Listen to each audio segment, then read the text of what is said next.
ഇന്നെല്ലാ വീട്ടിലും നമുക്ക് രോഗങ്ങളായി, എല്ലാ വീടുകളിലും സങ്കടങ്ങളിലായി. ഉപ്പമാരെ നമുക്കത് മാറ്റിയെടുക്കാൻ പറ്റൂ.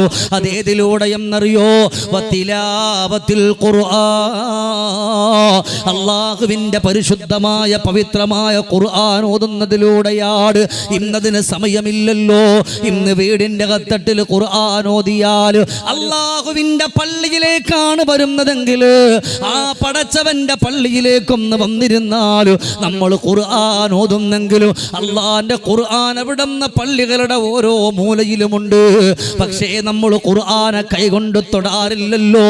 നമ്മുടെയൊക്കെ മൊബൈലിൽ ഖുർആനിന്റെ ആപ്ലിക്കേഷൻ ഒന്ന് കടന്നു വന്നപ്പോ അതിന്റെ പേരടിച്ചിട്ട് അതിനകത്ത് നോക്കിയിട്ട് ഓതുന്നവരാണ്. എന്തേ ചെറുപ്പക്കാരെ, എന്തേ ഉപ്പമാരെ, പണ്ടുള്ള വാപ്പമാര് ഖുർആൻ ഓതിയതുപോലെ വളരെ അതപോടെ ആദരവോടെ ഖുർആൻ എടുത്ത് കയ്യിൽ പിടിച്ചിട്ട് ഒന്ന് ഓതാ നമുക്ക് എന്തുകൊണ്ട് കഴിയുന്നില്ലല്ലോ? പള്ളിയിൽ പോലും ഇന്ന് വല്ലാതെ വല പിടിച്ചിരിക്കുന്നുണ്ട് ഖുർആൻ.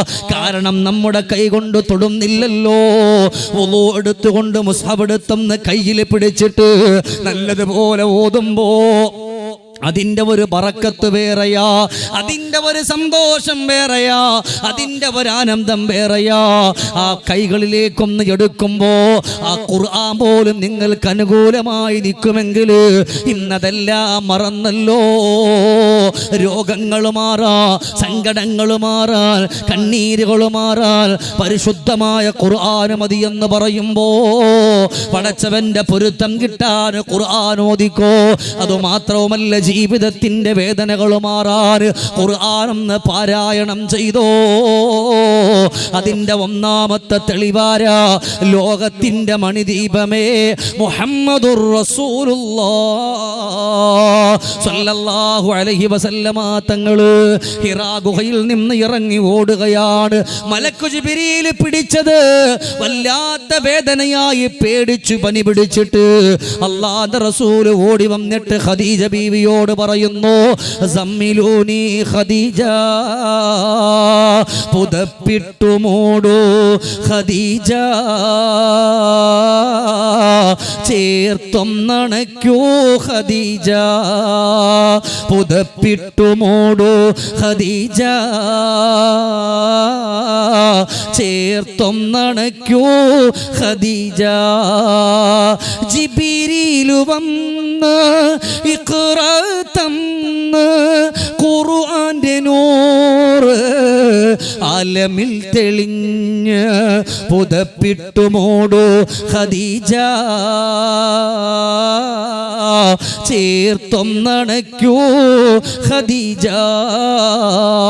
പുതപ്പ് മൂടി പുതച്ചിട്ട് റസൂലുള്ള കിടക്കുമ്പോ അല്ലാഹുവിന്റെ ഗഗന ലോകത്തുനിന്ന് മലക്ക് ജിബ്രീൽ പാറി പറന്ന് വരുന്നുണ്ട്. യാ അയ്യുഹൽ മുസമ്മിൽ ഖുമിൽ ലൈല ഇല്ലാ ഖലീലാ നിസ്ഫഹു അബിഉ ഖുസ്മിൽഹു ഖലീലാ ഔ സിദ് അലൈഹി വറത്തിലിൽ ഖുർആന തർതീലാ.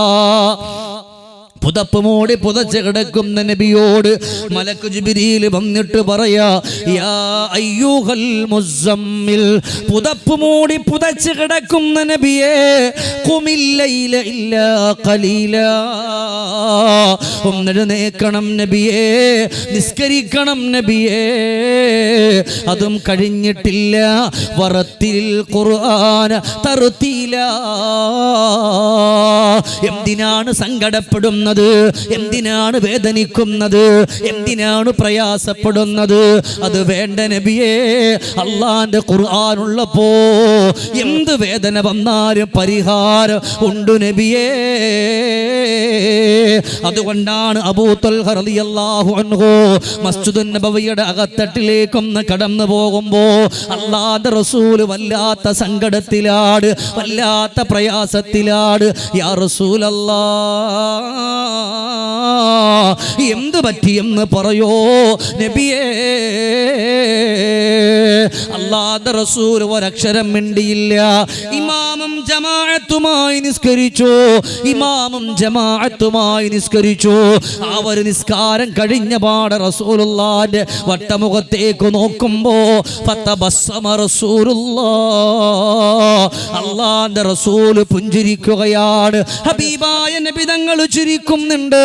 അബൂ തൽഹ ചോദിച്ചു, യാ റസൂലല്ലാഹ്, ഇവിടത്തേക്ക് നിസ്കരിക്കാമെന്നപ്പോ എന്റെ മനസ്സിന് വല്ലാത്ത വേദനയായി പോയി. നബി തങ്ങൾ ചിരിക്കുന്നില്ല, നബി തങ്ങൾ സംസാരിക്കുന്നില്ല. എന്ത് പറ്റി നബിയേ? ഉടൻ തന്നെ അല്ലാഹുവിന്റെ റസൂൽ പറഞ്ഞു, ശരിയാ, നിസ്കരിക്കാനെന്ന് കടന്നു നിൽക്കുമ്പോ അതുവരെ എന്റെ ഖൽബിൽ വല്ലാത്തൊരു വേദനയുണ്ടായിരുന്നല്ലോ.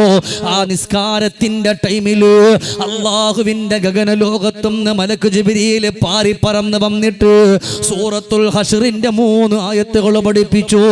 ഓ അല്ലാഹുല്ലദീ ലാ ഇലാഹ ഇല്ലാഹു എന്ന് തുടങ്ങുന്ന പവിത്രമായ ഖുർആനിന്റെ ആയത്ത്.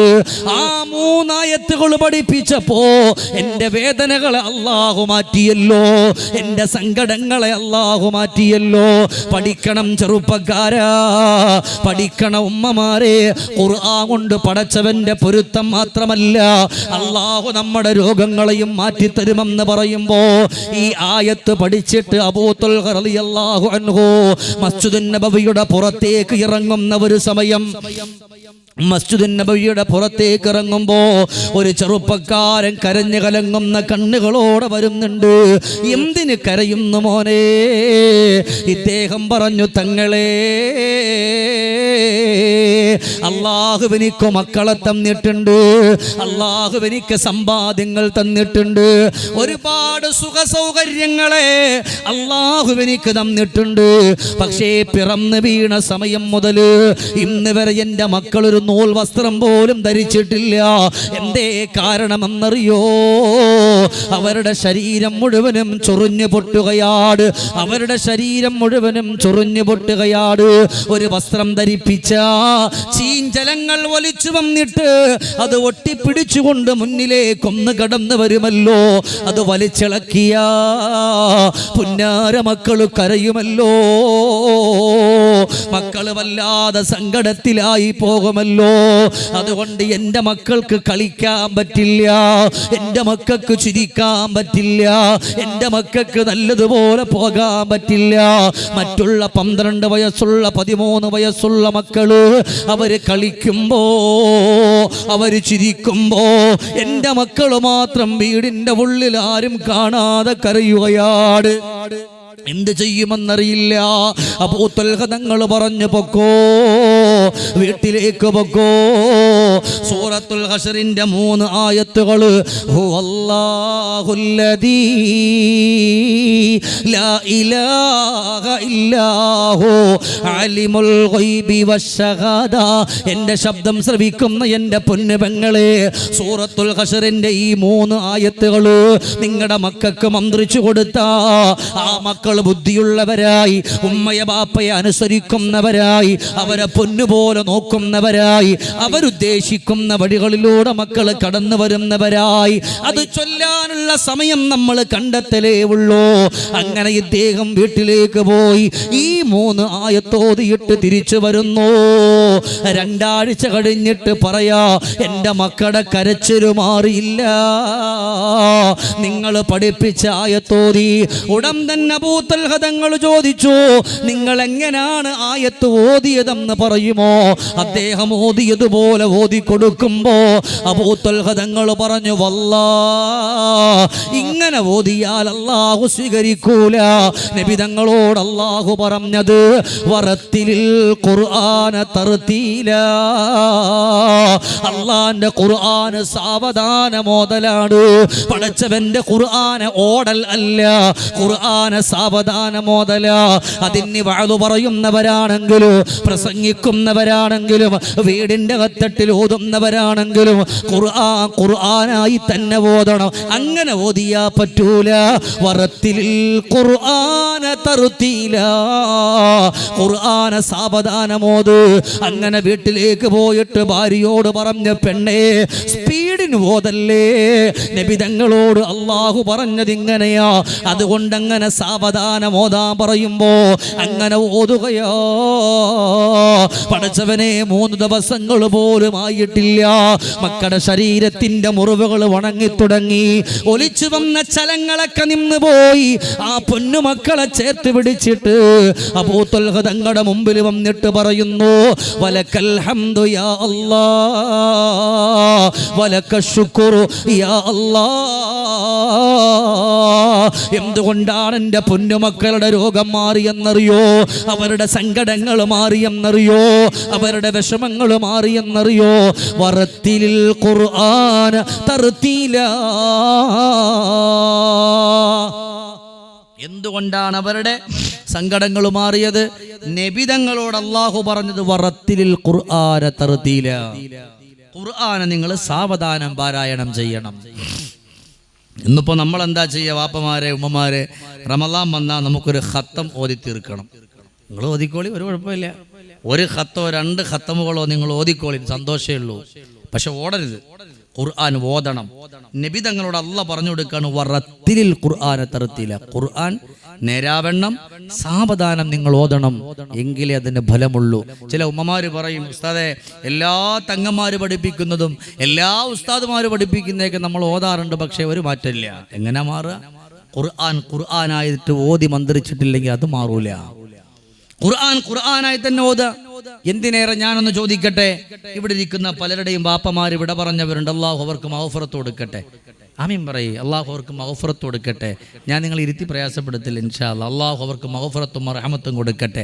വാപ്പ വിട പറഞ്ഞാൽ ഈ ഉമ്മ വിട പറഞ്ഞു, ആ ഉമ്മക്ക് വേണ്ടി വാപ്പക്ക് വേണ്ടി നമ്മളിപ്പോൾ യാസീൻ ഓതാണ്. ഈ ഓതുന്ന യാസീന്റെ ഫലം നമ്മുടെ ബാപ്പാക്ക് ലഭിക്കണ്ടേ, നമ്മുടെ ഉമ്മാക്ക് ലഭിക്കണ്ടേ? അല്ലെങ്കിൽ മയ്യത്ത് വീട്ടിൽ നിന്ന് എടുക്കാൻ പോവാൻ ളുഹറിന്റെ ബാങ്ക് കേട്ടു, അതിന് ഞാനായാലും ശരി നിങ്ങളായാലും ശരി, ഏതായാലും ബാങ്ക് കേൾക്കാറായി, അൽ ഫാത്തിഹ ഒരൊറ്റ പറച്ചിന് യാസീൻ അൽ ഖുർആൻ ഇങ്ങനെ ഓതിയിട്ട് അതിനേക്കാളും നല്ലത് ഓതാതെ പോകലാണ്. ഈ കിടക്കണ വാപ്പാന്റെ മയ്യത്തിന് എന്തെങ്കിലും ബലം കിട്ടുമോ? ഇല്ല. ഈ കിടക്കണ ഉമ്മാന്റെ മയ്യത്തിന് എന്തെങ്കിലും ബലം കിട്ടുമോ? ഇല്ല. എന്തേ കാരണം? ഖുർആനായിട്ട് ഓതിയിട്ടില്ലെങ്കിൽ അതിന്റെ ഫലം ഇല്ല. നമ്മളിങ്ങനെ പാവങ്ങൾ ഇങ്ങനെ വേടിക്കുക, റമളാനാകുമ്പോൾ ഖത്തമുകൾ ഇങ്ങനെ ഓതാറുണ്ട്. ഉപ്പമാരെ ഓതുന്നത് 1 പേജാണെങ്കിലും അത് ഖുർആനായി തന്നെ ഓതണം. അവിടെയാണ് നമുക്ക് മഹത്വം കിട്ടുന്നത്, അവിടെയാണ് നമുക്ക് സന്തോഷം കിട്ടുന്നത്. അള്ളാന്റെ മലക്കുകൾ പോലും ആ ഖുർആൻ പോലും നമുക്ക് വേണ്ടി അനുകൂലമായി സാക്ഷി പറയുന്നത്. അല്ലാതെ ഖത്തമുകൾ തീർക്കണമെന്ന് പറഞ്ഞ് ചടപടേ ഓതിപ്പോയിട്ട് ഒരു കാര്യം കിട്ടൂല, ഒരു ഫലവും കിട്ടൂല. അതുകൊണ്ട് അള്ളാഹു നബി തങ്ങളോട് പറഞ്ഞ, നബിയെ വറത്തിലിൽ ഖുർആന തർതീല, സാവധാനം ഓതിക്കോളി നബിയെ. വേദനകൾ മാറും, സങ്കടങ്ങൾ മാറും, കഷ്ടപ്പാടുകൾ മാറും. ഇല്ലേ പൊന്നാര വാപ്പമാരെ? ഈ നമ്മുടെയൊക്കെ നാടുകളിൽ ചില സ്ഥലങ്ങളിലുണ്ട്, ഇവിടെ ഒന്നും അങ്ങനെയില്ല, വേറെ ചില നാടുകളിൽ ഇപ്പം റമളാനായി കഴിഞ്ഞ അടുത്തുള്ള പള്ളികളിലൊക്കെ നമ്മുടെ ചില ആളുകൾ, എല്ലാവരും അല്ല, ഒന്ന് ചുറ്റിക്കറങ്ങും. എന്തിനാണെന്നറിയോ? ഏത് പള്ളിയിലാണോ 120 മൈൽ സ്പീഡിൽ പോകുന്നത് ആ പള്ളിയിൽ ഉസ്താദ് അടിപൊളി ഉസ്താദ്. നമ്മൾ അങ്ങനല്ലേ? ഏറ്റവും നല്ല സ്പീഡിൽ പോകുന്ന പള്ളിയിലെ ഉസ്താദ് ആരാണോ? ഉസ്താദ് ഇന്നലെ ഒന്നും പറയല്ല, എന്ത് പോക്കാ പോയി, എവിടേക്ക് പോകണം ആരാണ് ഈ പറയണത്? പള്ളി വന്നിട്ട് ഉസ്താദിനോട് പറ, ഉസ്താദെ ഇന്നലെ ഒരു 5 മിനിറ്റ് വൈകിപ്പോയി, ഒന്നും കൂടെ ഒന്ന് ചവിട്ടി പിടിച്ചാൽ. എന്താ ചവിട്ടി പിടിക്കുന്ന വണ്ടിയത്? പൊന്നാര വാപ്പമാർ, നിങ്ങളൊന്ന് ചിന്തിച്ചു നോക്കി. ഇത് ഖുർആനല്ലേ, നിസ്കാരല്ലേ? ആർക്ക് വേണ്ടിയിട്ട്? റമളാൻ ഒരു പേരിന് വേണ്ടി നിസ്കാരമാവരുത്, അല്ലേ? പേരിന് വേണ്ടിയുള്ള നിസ്കാരാകരുത്. അള്ളാഹുവേ, ചില പയ്യന്മാര്, ഇവിടെ ഇരിക്കുന്ന മക്കളൊക്കെ നല്ല മക്കളാ, ഇവിടെ നിന്ന് നേരെ വണ്ണം പോകണം, കാരണം അപ്പുറമൊക്കെ എന്താണ് മറയിട്ടേക്കാൻ, ഇതിലെ കൂടെ തന്നെ ഇറങ്ങി പോകണ്ടേ? നമ്മുടെ മക്കളോട് പൊന്നാര വാപ്പമാരെ ഒന്നും മിണ്ടാൻ പറ്റില്ല, നമ്മളെക്കാളും ബുദ്ധിയുള്ള മക്കളാ. പണ്ട് ഒരു കുട്ടിയെ കൊണ്ടുവന്നൊരു ഉസ്താദിന്റെ മുമ്പിൽ, ഉസ്താദെ ഇവൻ തീരെ പഠിക്കൂല, നിസ്കരിക്കൂല, അതുകൊണ്ട് ഉസ്താദ് ഒന്ന് ഇപ്പം നന്നാക്കണം. ഞാനല്ല കേട്ടോ, ബഷീർ ഉസ്താദും അല്ല, ഇവനെ ഒന്ന് ഉഷാറാക്കി തരണം. ഉസ്താദ് പറഞ്ഞു, ഇൻഷാ അല്ലാഹ് നിങ്ങൾ ഒരു പേടിയും പേടിക്കണ്ട, അവനെ കൊണ്ടുവന്നാൽ മതി. അങ്ങനെ മകനെ കൊണ്ടുവന്ന് ഉസ്താദിനെടുക്കലാക്കി. ഉസ്താദ് പറഞ്ഞു, മോനെ നന്നായിട്ട് നിസ്കരിക്കണം. അവൻ പറഞ്ഞ ആദ്യം വാപ്പ നിസ്കരിക്കട്ടെ, പിന്നെ നിസ്കരിക്കാം. അത് ശരി, എടാ വാപ്പ നിസ്കരിച്ചോളൂ, നീ നിസ്കരിക്ക്. എന്നെ കൊണ്ട് പറ്റുള്ളൂ ഉസ്താദ്. അപ്പൊ ഉസ്താദ് അടുത്തൊരു മസാല പറഞ്ഞു, മോനെ നന്നായി നിസ്കരിച്ചാൽ നിനക്ക് സ്കൂള് തുറക്കും. ഇത് വെക്കേഷനാണ്. സ്കൂള് തുറക്കുന്ന സമയം നിനക്ക് നല്ലൊരു സൈക്കിൾ മേടിച്ചാലും, മക്കൾക്കെന്ന് വെച്ചാൽ അങ്ങനെ എന്തെങ്കിലും കിട്ടിക്കഴിഞ്ഞാൽ ഭയങ്കര സന്തോഷമല്ലേ. സൈക്കിൾ മേടിച്ചു കൊടുക്കാന്ന് പറഞ്ഞപ്പോൾ ഇവന് ഭയങ്കര സന്തോഷമായി. ഉസ്താദ് നോക്കുമ്പോഴാണ് ഇവ എല്ലാ സമയത്തും പള്ളിയിലാണ്, സുജൂദും റുക്കുവും ആകെ വിഷയം, പിടുത്തം വിട്ട ഇബാദത്ത്. സ്കൂൾ തുറക്കുന്നതിൻ്റെ തലേ ദിവസം ഉസ്താദിനടുക്ക വന്നിട്ട് പറഞ്ഞു, ഉസ്താദെ നാളെ സ്കൂൾ തുറക്കാൻ. അതിനെന്താ മോനെ, പൊക്കോ, ധൈര്യമായിട്ട് പൊക്കോ. അല്ല ഉസ്താദെ, വാപ്പാടുത്ത് പറഞ്ഞിട്ട് സൈക്കിള്. എടാ ഞാനൊരു ചെറിയൊരു തമാശ പറഞ്ഞപ്പോൾ നീ എത്ര ഇബാദത്ത് ചെയ്തു? ഉസ്താദ് ഭയങ്കര ഉഷാറായി ചോദിക്കുക, നീ എത്ര ഇബാദത്ത് ചെയ്തു? അപ്പോൾ ഇവൻ ചോദിച്ചു, അല്ല ഉസ്താദ് നിങ്ങൾ എന്നെ പറ്റിക്കായിരുന്നു. എടാ ഞാനാ പറ്റിച്ചോണ്ടല്ലോ ഈ കണ്ട നിസ്കാരങ്ങളൊക്കെ നീ ഇപ്പം നിസ്കരിച്ചത്. ഇവൻ അടുത്ത പറച്ചിൽ, ഉസ്താദെ നിങ്ങൾ എന്നെ പറ്റിച്ചുവെങ്കിൽ ഞാൻ നിങ്ങളെ പറ്റിച്ചു എന്നാ. പടച്ചോനെ നീ എങ്ങനെടാ എന്നെ പറ്റിച്ചത്? പൊന്നാർ ഉസ്താദ്, ഈ കണ്ട ലുഹർ, അസർ, മഗ്രിബ്, സുബഹി, ഇശ ഇതൊക്കെ ഞാൻ നിസ്കരിച്ചല്ലോ. നിസ്കരിച്ചു. ഒരൊറ്റ വക്കത്തിന് വുളു എന്ന് പറഞ്ഞ സാധനം ഞാൻ എടുത്തിട്ടില്ല എന്ന്. സുബ്ഹാനല്ലാഹ്. അതുകൊണ്ട് നമ്മുടെ മക്കളെ പറ്റിക്കാന്ന് വെച്ചാൽ നടക്കൂല ഈ കാലഘട്ടത്തിൻ്റെ. ഈ ഇരിക്കണ ചില വാപ്പമാരെ 10 വട്ടമൊക്കെ മരിപ്പിച്ച മക്കൾ നമ്മുടെ വീട്ടിലുണ്ടാവും, സ്കൂളിൽ പോകാതിരുന്നിട്ട്. ഇല്ലേ, വാപ്പാൻ്റെ വാപ്പ ആ സാധു ഒന്നും പറഞ്ഞ അദ്ദേഹം ഉണ്ടെങ്കിൽ ഇപ്പം കബറിൽ ഇരുന്നിട്ട് വന്നിട്ട് അമ്മാരടിച്ചേനെ. 3 വട്ടമൊക്കെ മരിപ്പിച്ചാളെ ചില മക്കള്. അള്ളാഹു നമ്മുടെ മക്കളെയൊക്കെ നല്ല മക്കളാക്കി തരട്ടെ. അതുകൊണ്ട് ഖുർആൻ നല്ലതുപോലെ ഓതണം, മക്കളെ പഠിപ്പിക്കണം. അത് നല്ലതുപോലെ ഓതിയെങ്കിൽ മാത്രമേ അതിന്റെ ബലം കിട്ടുകയുള്ളൂ. ഇല്ല എന്നുണ്ടെങ്കിൽ ഒന്നും കിട്ടൂല. അതുകൊണ്ട് ഒന്നാമതായിട്ട് പടച്ചവന്റെ പൊരുത്തം വേണമെങ്കിൽ വത്തിലാവത്തിൽ ഖുർആൻ, അള്ളാഹുവിന്റെ ഖുർആനെ പാരായണം ചെയ്യണം. അങ്ങനെ പാരായണം ചെയ്തുകൊണ്ട് കടന്നു വന്നാൽ നമുക്ക് രക്ഷപ്പെടാൻ പറ്റും. നാളെ അള്ളാഹു നരകത്തിന്റെ ചാര ചില മനുഷ്യന്മാരെ കൊണ്ടുവരുത്തി അള്ളാഹ് ഒരു ചോദ്യമുണ്ട്, എന്താണെന്നറിയോ? ഇദാ ഉൽഖൂ മിൻഹാ സമിഉ ലഹാ ശഹീഖൻ വഹിയ തഫൂർ തകാദു തമയ്യസു മിനൽ ഗൈർ കുല്ലമാ ഉൽഖിയ ഫീഹാ ഫൗജു സഅലഹു ഖസനതുഹാ അലം നഅതികും നദീർ ഖാലൂ ബലാ ഖദ് ജാഅനാ നദീർ ഫകذبനാ വഖുൽനാ മാ നസ്സലല്ലാഹു മിൻ ശൈഇ. അള്ളാഹ് ചോദിക്കാണ്, നരകത്തിന്റെ ചാര കൊണ്ടിരുത്തിയിട്ട് ആത്മാർത്ഥമായിട്ടൊന്ന് പറയാം, അള്ളാഹിന്റെ പൊരുത്തത്തോടു കൂടിയുള്ള സ്വർഗം അള്ളാഹു നമുക്ക് തരട്ടെ. അള്ളാഹുവേ മിണ്ടണില്ല. അള്ളാഹിന്റെ പൊരുത്തത്തോടു കൂടിയുള്ള സ്വർഗം അള്ളാഹു നമുക്ക് തരട്ടെ. നിങ്ങൾ ഉണ്ടായിരുന്നേ, നമുക്കൊരു വിഷമമല്ലേ? നമുക്ക് ഒരുമിച്ച് പോകണ സ്വർഗത്തിൽ അള്ളാഹു നമ്മൾ ഒരുമിച്ച് കണ്ടുകൊണ്ടുള്ള തൗഫീക്ക് തരട്ടെ. അപ്പൊ പൊന്നാര വാപ്പമാരെ അള്ളാഹ് ചോദിക്കാണ, ചങ്ങായി അലം യഅതികും നദീർ, ഈ ഖുർആനെ പറ്റി പറയാൻ, റബ്ബിന്റെ പൊരുത്തത്തെ പറ്റി പറയാൻ നിനക്കൊരു മുന്നറിയിപ്പുകാരൻ വന്നില്ലേ? മനുഷ്യന്മാര് പറയും, ബല, അതെ റബ്ബേ, മുന്നറിയിപ്പുകാരൊക്കെ വന്നിട്ടുണ്ട്. ഞങ്ങളത് വലിയ കാര്യാക്കിയില്ല. വകذبനാ വഖുൽനാ മാ നസ്സലല്ലാഹ്, എല്ലാത്തിനെ പറ്റിയിട്ടും ഖുർആനിലൂടെ വന്നിട്ടുണ്ട്, പക്ഷേ ഞങ്ങളത് കാര്യമാക്കിയിട്ടില്ല അല്ലാഹ് എന്ന് പറയുമ്പോ അല്ലാഹ് പിന്നെ ചെയ്യുന്ന പണി എന്തെന്നറിയോ? ലിത്വാഗീന മആബ ലബ്തീന ഫീഹാ അഹ്ഖാബ ലാ യദൂഖൂന ഫീഹാ ബർദം വലാ ശറാബാ ഇല്ലാ ഹമീമൻ വഗസ്സാഖാ ജസാഅൻ വിഫാഖാ. അല്ലാഹു വലിച്ചു നരകത്തിലേക്ക് ഇട്ടിട്ട് റബ്ബ് പറയാ, ജസാഅൻ വിഫാഖാ, അനുയോജ്യമായ ശിക്ഷയാ. നിസ്കരിക്കാൻ പറഞ്ഞിട്ടു നിസ്കരിച്ചില്ലല്ലോ, നോമ്പ് നോക്കാൻ പറഞ്ഞിട്ട് നോമ്പ് നോക്കിയില്ലല്ലോ, ഖുർആൻ ഓതാൻ പറഞ്ഞിട്ട് ഖുർആൻ ഓതിയിട്ടില്ലല്ലോ. അതുകൊണ്ട് ജസാഅൻ വിഫാഖാ, അതുകൊണ്ട് നീ സൂക്ഷിച്ചോ, അള്ളാന്റെ നരകത്തിലേക്ക് പോകാതിരിക്കാൻ നീ പരിശ്രമിച്ചോ എന്നവിടെന്ന് പറഞ്ഞു പോയെങ്കിൽ ഒന്നാമത്തെ അല്ലാഹുവിന്റെ പൊരുത്തമാണ്. രണ്ടാമത്തതിനെ പറ്റിയിട്ട് അവിടെന്ന് പറഞ്ഞു പോയത് വത്തിലാവത്തുൽ ഖുർആനാണെങ്കിൽ പിന്നീട് അവിടെന്ന് പറയുന്നു രണ്ടാമത്തെ മഹബ്ബത്ത് ആരോടെന്നറിയോ? ലോകത്തിന്റെ രാജകുമാര നബിയുനാ മുഹമ്മദുർ റസൂലുള്ളാഹ് പറയും നബിയുനാ റസൂലുള്ളാഹി സല്ലല്ലാഹു അലൈഹി വസല്ലം. ഒന്ന് അള്ളാഹിന്റെ പൊരുത്തം, അത് അള്ളാഹിന് ഇഷ്ടപ്പെടാനാണ്. അങ്ങനെ അള്ളാഹുവിന് ഇഷ്ടപ്പെട്ട് വിട പറഞ്ഞ അല്ലാഹികം മസ്റൂറ, പുഞ്ചിരിച്ചുകൊണ്ട് മരിക്കാൻ പറ്റും. രണ്ടാമത് പറഞ്ഞ എന്താണ്? ഹബീബായ നബിയുനാ മുഹമ്മദ് റസൂലുള്ളാഹി സല്ലല്ലാഹു അലൈഹി വസല്ലമ തങ്ങളോടുള്ള പൊരുത്തമാണ്, ഹബീബിന്റെ പൊരുത്തമാണ്. ആ ഹബീബിനോടുള്ള മഹബ്ബത്താൻ വിശദീകരിക്കാൻ നമുക്ക് സമയമില്ലല്ലോ. അതുകൊണ്ടാണ് അവിടെ നിന്ന് പറഞ്ഞു കൊടുക്കുന്നത്, സഹാബ അള്ളാഹനെ ഇഷ്ടപ്പെടുന്ന കാര്യം ഞാൻ പറഞ്ഞല്ലോ, അത് നിങ്ങൾ ചെയ്തോ. അത് കഴിഞ്ഞാ പിന്നെ നിങ്ങൾ ആരെയാണ് മഹബ്ബത്ത് വെക്കാനുള്ളത്? ഹബീബായ നബി തങ്ങളെയാ.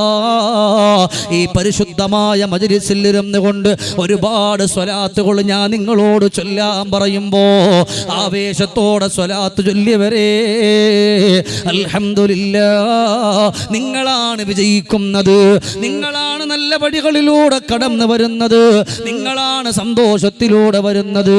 അതുകൊണ്ട് ഹബീബിന് ഇഷ്ടം കൊടുത്താലേ സ്വലാത്തുകൾ ചൊല്ലാൻ കഴിയുകയുള്ളൂ.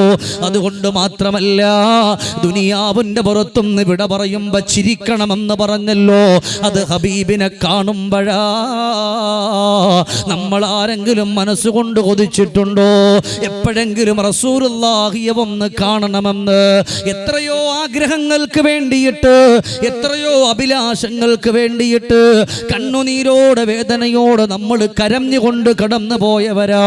എന്നാ ഒരൊറ്റ വെട്ടമെങ്കിലും ഹബീബിനെ കാണണമെന്ന് പറഞ്ഞിട്ട് കരഞ്ഞിട്ടുണ്ടോ? നിങ്ങൾക്കറിയാമല്ലോ, ഇസ്റാ മിഅ്റാജിന്റെ രാത്രിയിൽ അള്ളാന്റെ ഹബീബായ നബിയുനാ മുഹമ്മദുർ റസൂലുള്ളാഹി അൽഹംദുലില്ലാഹ് ഉള്ളവരിങ്ങനെ സലാത്തിലും എനിക്ക് എത്ര സന്തോഷം എന്നറിയോ? മുസ്തഫായ നബി സല്ലല്ലാഹു അലൈഹി വസല്ലമ തങ്ങളെ ഇസ്റാ മിഅ്റാജിന്റെ രാത്രിയിൽ അല്ലാഹു തആല കൊണ്ടുപോയൊരു വാഹനത്തിന്റെ പേരുണ്ട്. എന്താണ്? ബുറാക്ക്. അത് എത്ര ബുറാക്കുണ്ട് വാപ്പവരെ? എത്ര ബുറാക്കുണ്ട്? എന്താ ദജ്ജാലിനെ നോക്കും പോലെ നോക്കണ്? എത്ര ബുറാക്കുണ്ട്? ഞാൻ പറഞ്ഞുതരാം. അള്ളാഹു വിളിച്ചു, ജിബ്രീലെ എൻ്റെ ഹബീബിനെ കൊണ്ടുവരണം, ജിബ്രീലെ എൻ്റെ ഹബീബിനെ കൊണ്ടുവരണം.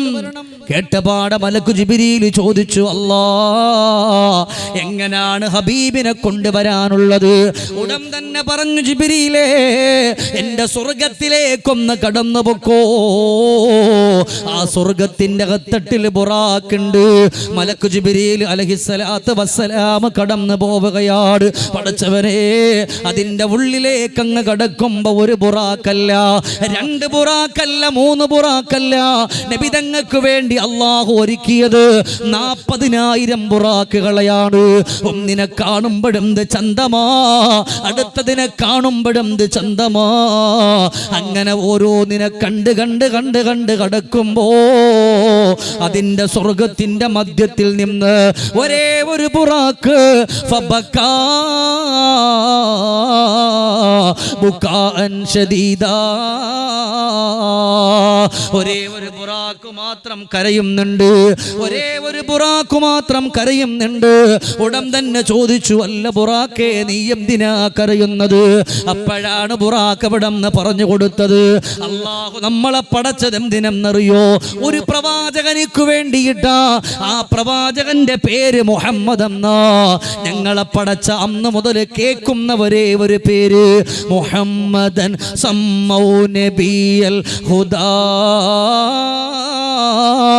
വഹുവ അഹഖുൻ നാസി ബിൽ ഹംദി സ്വല്ലാ അലൈഹില്ലാഹു മാ അശ്റഖ ശംസുൽ